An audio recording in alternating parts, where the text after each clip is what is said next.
بسم اللہ الرحمن الرحیم، السلام علیکم. آپ دیکھ رہے ہیں ڈیلی ٹرینڈز اور میں ہوں شہباز چودھری. ابھی ایک تازہ اپڈیٹ آئی ہے، سوچا آپ کے ساتھ شیئر کر لوں.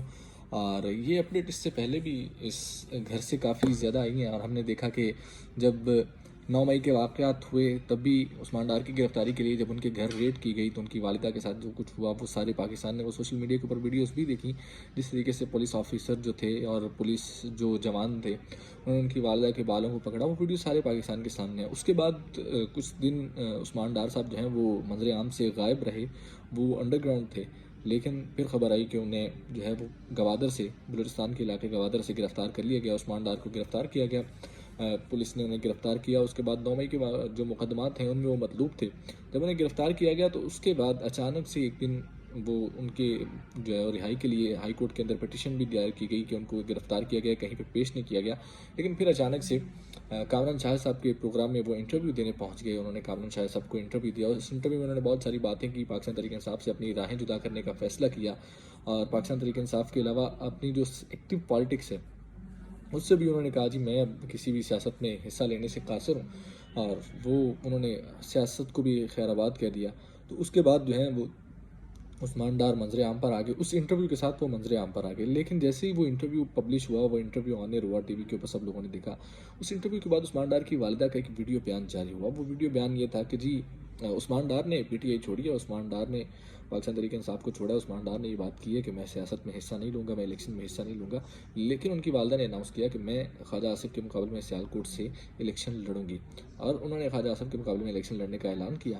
اب پھر یہ معاملہ تب تو تھوڑا ٹھپ ٹھپا ہو گیا. اس کے بعد جو ہے وہ کاغذات نامزدگی جمع کروانے کا جب معاملہ آیا، الیکشن کا شیڈیول آیا، کاغذات نامزدگی جمع کروانے کا جب معاملہ آیا، تب بھی ہم نے دیکھا کہ عثمان ڈار کی والدہ نے ایک ویڈیو بیان جاری کیا، اور اس ویڈیو بیان میں انہوں نے بتایا کہ اپنا دکھایا بھی کہ کس طریقے سے ان کا گریبان پھٹا ہوا تھا. اور انہوں نے کہا جی میرے گریبان پہ ہاتھ ڈالا گیا پولیس افسران کی جانب سے، اور میرے گھر کا دروازہ توڑ کے ریڈ کی گئی. اب ان کو پتہ نہیں کیا چاہیے، کس طریقے سے یہ ریڈ کرنا چاہ رہے ہیں، یہ کیا ڈھونڈنا چاہ رہے ہیں. البتہ ان سارے معاملے کے اندر انہوں نے پھر کاغذات نامزدگی بھی جمع کروائی. جب انہوں نے کاغذات نامزدگی جمع کروائی تو عثمان ڈار کا ایک بیان ضرور سامنے آیا. انہوں نے کہا جی میں اپنی والدہ کی کیمپین کا حصہ بنوں گا، اور میں اپنی والدہ کو الیکشن میں سپورٹ کروں گا خواجہ آصف کے مقابلے میں. اگر وہ الیکشن لڑ رہی ہیں تو یہ ان کا اپنا فیصلہ ہے، البتہ میں ان کو اس الیکشن کے اندر بھرپور سپورٹ کروں گا.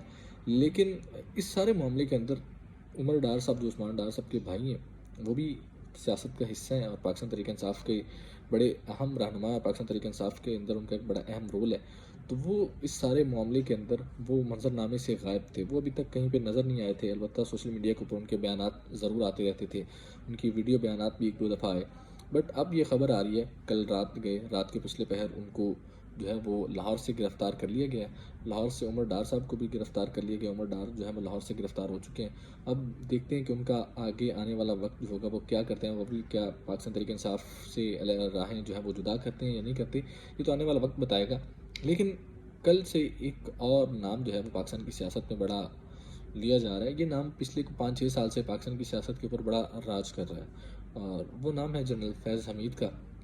اور وہ نام تمام سیاسی جماعتیں بھی لیتی ہیں، چاہے وہ پیپلز پارٹی ہو، چاہے وہ پاکستان تحریک انصاف ہو، چاہے وہ پاکستان مسلم لیگ نون ہو. اسپیشلی پاکستان مسلم لیگ نون کے ساتھ تو ان کا بڑا خاص پیار ہے. پاکستان مسلم لیگ نون اپنی ہر پریس کانفرنس میں ان کا نام لیتی ہے. آج بھی جویل لطیف صاحب نے پریس کانفرنس کی تو انہوں نے نام لیے بغیر یہ کہا کہ ابھی بھی ایک لاڈلے کو سہولت کاری فراہم کی جا رہی ہے، اور اس لاڈلے کو سہولت کاری فراہم کرنے کے لیے چکوال کی ایک عظیم شخصیت ہے. اور کیونکہ جنرل فیض حمید صاحب کا نام بھی، جنرل فیض حمید صاحب کا تعلق بھی چکوال سے ہے، اور وہ چکوال سے رہنے والے ہیں.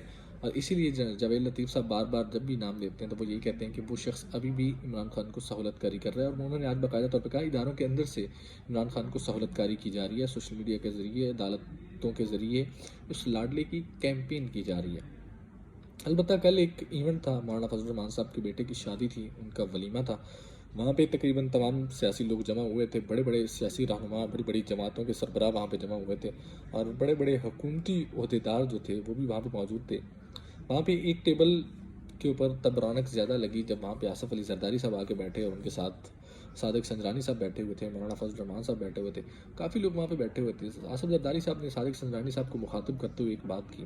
وہ بات بڑی سوشل میڈیا کے اوپر وائرل ہو رہی ہے، اور لوگ بار بار اس بات کو شیئر بھی کر رہے ہیں. اور بڑی معنی خیز بات تھی. انہوں نے کہا جی، صادق سنجرانی صاحب سے انہوں نے سوال کیا، انہوں نے کہا جی اب تو فیض حمید بھی چلا گیا، اب تیرا کیا ہوگا؟ تو صادق سنجرانی صاحب نے بڑے مسکراتے ہوئے جواب دیا کہ آپ ہیں نا. تو پھر آصف علی زرداری صاحب نے کہا جی میں تو ہوں لیکن مجھے تو آپ یوں یوں کرتے رہے ہیں. تو ایک بات انہوں نے اور کی, انہوں نے کہا جی بیٹا سیاست کرنا سیکھیں. یہ آصف زرداری صاحب کے الفاظ ہے کہ سیاست کرنا سیکھیں.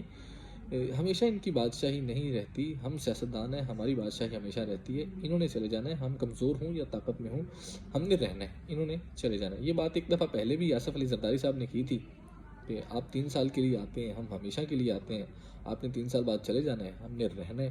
تو اس طرح کی بات آصف علی زرداری صاحب نے پہلے بھی کی تھی, اور اس بات کرنے کے بعد آصف علی زرداری صاحب 3 ساڑھے 3 سال بعد جو ہے وہ ملک سے باہر رہے تھے. اب پھر انہوں نے صادق سنجرانی صاحب کو سمجھانے کے لیے یہ بات کی ہے, اور یہ بات انہوں نے کی. اس سے ایک چیز تو واضح ہے کہ بہت ساری چیزیں صادق سنجرانی صاحب کے تھرو حکومتیں بنانے اور گرانے میں, اور اب بھی جس طریقے سے وہ شمولیت اختیار کر رہے ہیں, تو یہ چیزیں بڑی واضح ہو رہی ہیں. اس کے بعد ایک جو ہے وہ مین چیز یہ تھی کہ کل ہم نے آپ کو بتایا تھا کہ شوکت خانم میموریل کینسر ہاسپٹل کا ایک فنڈ ریزنگ ڈنر تھا اسلام آباد میں, اس کا NOC دیا گیا تھا, لیکن وہ NOC بعد میں ڈپٹی کمشنر کی جانب سے منسوخ کر دیا گیا.